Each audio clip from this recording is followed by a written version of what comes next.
Kembali lagi di Cerita Cinta Channel. Jangan lupa like, comment, and subscribe ya. Terima kasih. Pondok pesantren kini menjadi tujuan utama bagi Elena.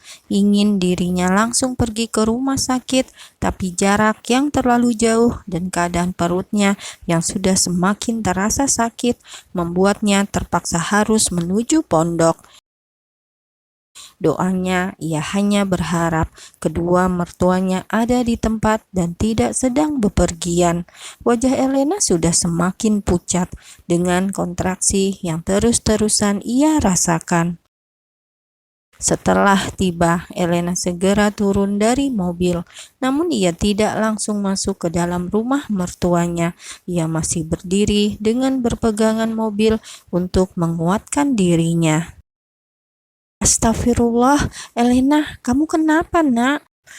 Cila yang memang hendak pergi seketika langsung berlari menghampiri Elena kala melihat menantunya yang hampir terjatuh. Umah, tolong, buruk.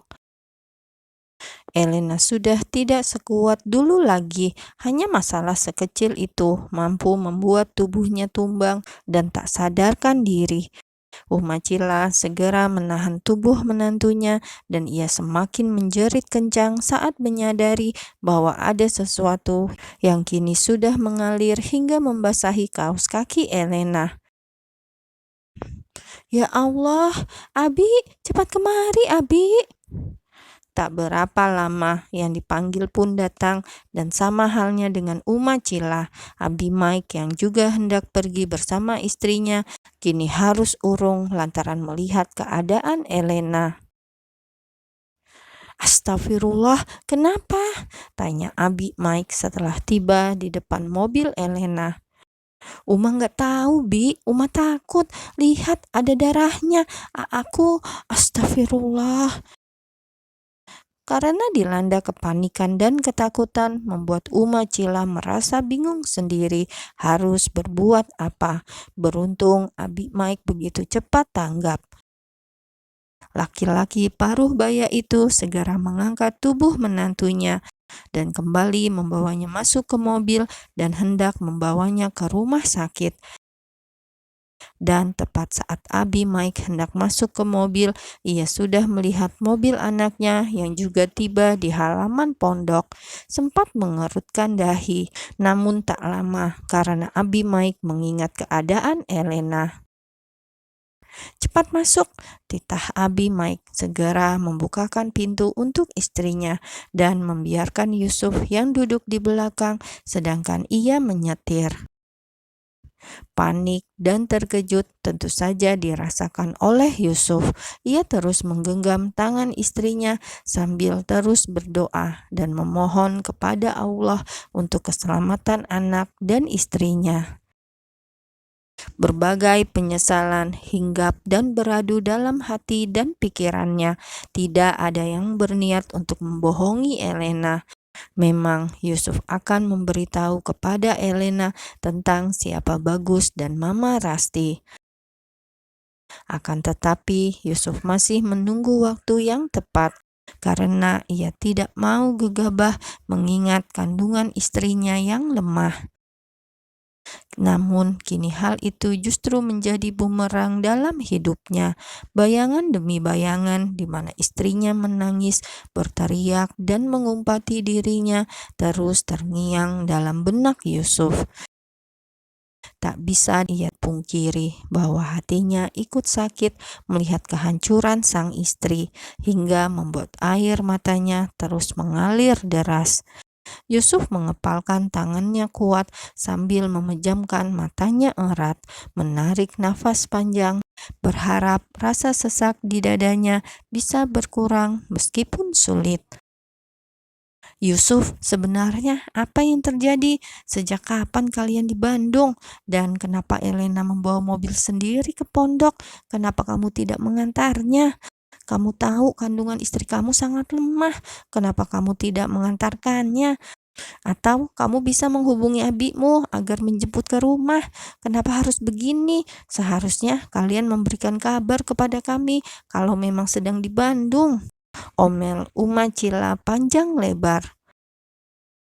Abimaik dan Umacila memang tidak tahu bahwa kedua anaknya berada di Bandung. Ia masih mengira bahwa mereka berada di Jakarta. Dan sebenarnya tujuan Abimaik dan Umacila tadi memang akan pergi ke Jakarta.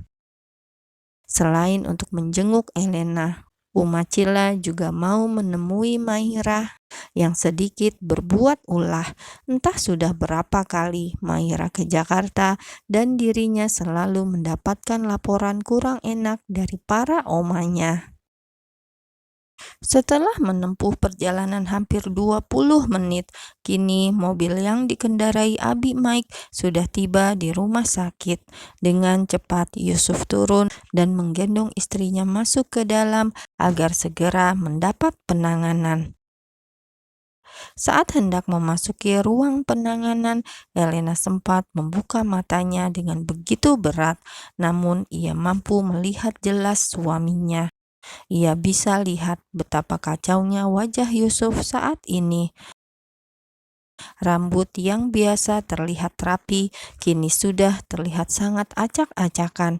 Matanya sembab dengan kemeja yang semakin berwarna gelap lantaran terkena noda darah dari Elena. "Sejahat apapun kamu, tapi aku tidak pernah bisa membencimu," gumam Elena begitu lirih sambil meneteskan air mata dan terus menatap ke arah Yusuf. Dek, membalas tatapan Elena membuat air mata Yusuf kembali menetes. Dadanya begitu sesak saat ia harus melepaskan genggaman tangannya pada Elena, dan saat ia mendengar perkataan Elena yang sedikit kurang jelas, membuat nafasnya seolah tercengat di tenggorokan hingga membuatnya begitu sesak. Sejahat itukah dirinya? Dirinya sudah berjanji akan membahagiakan Elena, tapi kini justru luka yang begitu dalam yang ia berikan. "Ah!" jerit Yusuf dengan penuh penyesalan dan frustasi. Buk! Sekuat tenaga, Yusuf memukul dinding di depannya dengan perasaan yang begitu kacau dan kalut. Untuk pertama kalinya, ia semarah itu pada dirinya sendiri. Nafasnya memburu dengan begitu hebat, dengan air mata yang sejak tadi seolah enggan untuk berhenti. Sesakit itu menyakiti orang yang kita sayang, dan kini bukan hanya Elena yang ia sakiti. Mungkin saja calon anaknya sudah merasa terluka di dalam sana karena ulahnya. Wajar bila Elena memakinya, mengumpatnya, dan mungkin akan membencinya. Walaupun wanita itu sempat mengatakan tidak akan bisa membencinya, tapi Yusuf sendiri yang akan membenci dirinya sendiri jika sampai terjadi sesuatu dengan anak dan istrinya. "Jelaskan pada Abi, ada apa?" tanya Abimaik dengan raut wajah datarnya. Ia merasa sudah cukup melihat anaknya yang terus menyalahkan dirinya sendiri sejak tadi. Ini bukan masalah sepele, dan entah mengapa Abimaik merasa seolah seperti dejavu akan masa lalunya. Meskipun awalnya ia masih bisa berpikir positif bahwa kedatangan Elena hanya ingin berkunjung dan menemui Umacila, tapi kini melihat keterpurukan Yusuf membuat Abimaik ragu jika memang mereka hendak berkunjung biasa.